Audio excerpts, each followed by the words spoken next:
పంచప్రేత సనాసీన బ్రహ్మ, విష్ణువు, రుద్రుడు, ఈశ్వరుడు, సదాశివుడు ఈ ఐదుగురికి జ్యేష్ఠ, రౌద్రి, వామ మొదలగు 5 శక్తులు కలవు.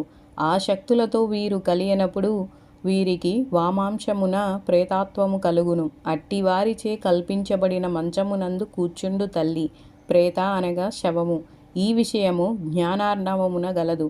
వీరి శక్తులు సృష్టి స్థితి లయ తిరోధాన అనుగ్రహాలు. పంచబ్రహ్మస్వరూపిణి. పరబ్రహ్మము మాయావశమున బ్రహ్మ, విష్ణు, రుద్ర, ఈశ్వర, సదాశివ రూపములను పొందినది. వీరిని పంచబ్రహ్మలందురు. అందువలన దేవి పంచబ్రహ్మస్వరూపిణి, పరబ్రహ్మము. చిన్మయి. చిత్ ప్లస్ మయము, చిన్మయము అనగా తల్లి చితస్వరూపిణి. ఈ చిత్ శక్తి చైతన్య శక్తిగా వ్యక్తమవుతుంది. దీన్నే యోగులు కుండలినీ శక్తి అంటారు. విషయానందము, మానసికానందము, ఆత్మానందము, బ్రహ్మానందము అను ఆనందములు కలవు. వీటిలో బ్రహ్మానందము ఉత్కృష్టమైనది. అదే పరమానందము. జ్ఞానము వలనే ఆనందము కలుగుతుంది. సాక్షాత్తు చితస్వరూపి అయిన తల్లి పరమానంద. జీవులలోని చైతన్యమే విజ్ఞానగణము. జీవులందరి సమష్టి అభిమాన దేవత హిరణ్యగర్భ స్వరూపురాలు తల్లి. ధ్యాత, ధ్యానము, ధ్యేయము ఈ మూడింటిని త్రిపుటి అని అంటారు. ద్రష్ట, దృశ్యం, దృష్టి ఇది కూడా త్రిపుటి. అజ్ఞానులు మాత్రమే త్రిపుటిని నమ్ముతారు. జ్ఞానుల దృష్టిలో త్రిపుటి ఉండదు.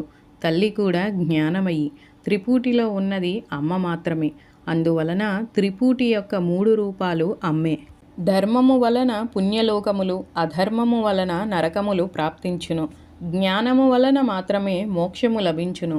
జ్ఞానికి ధర్మాధర్మములతో పనిలేదు. వాని వల్ల వచ్చు పుణ్య పాపములతో అతనికి పనిలేదు. తల్లి జ్ఞానస్వరూపిణి కదా. అందువలన తల్లి ధర్మాధర్మములు లేనిది. మహతత్వము నుండి ఆకాశము, ఆకాశము నుండి వాయువు, వాయువు నుండి తేజస్సు, తేజస్సు నుండి నీరు, నీటి నుండి భూమి అనే పంచభూతాలు ఏర్పడి వాటి వలన జడ ప్రకృతి ఏర్పడింది. అలాగే సమస్త చేతనాలు అమ్మ అంశతోనే ఉద్భవించాయి. సమస్త నక్షత్ర గ్రహ గోళాలలో ఉన్నది అమ్మ శక్తే. అందుకే ఆమె విశ్వరూప. తల్లి యొక్క చైతన్య కలకే ఆత్మ అని పేరు. సూక్ష్మ శరీరముతో కూడిన ఆత్మనే జీవుడు అంటాం. జాగరిణి. స్థూల శరీరముతో కూడి ఉన్న జీవుడు జాగ్రత్తవస్థ కలవాడు కావున జాగరి. ఇట్టి జీవుని అవస్థకు విశ్వుడని పేరు. అనగా స్థూల శరీరాభిమానియగు జీవుడు. జాగరావస్థ గల తల్లి జాగరిణి. స్వపంతి. మనస్సునందు మాత్రమే స్పష్టముగా గోచరించు భావ సృష్టి స్వప్నము. దీనిలో స్థూలమైన వస్తువులు ఉండవు. ఇది సూక్ష్మ శరీరమునకు సంబంధించినది. ఇట్టి స్థితిలో జీవునికి తైజసుడని పేరు. అట్టి జీవ భిన్న స్వరూపురాలు అమ్మ.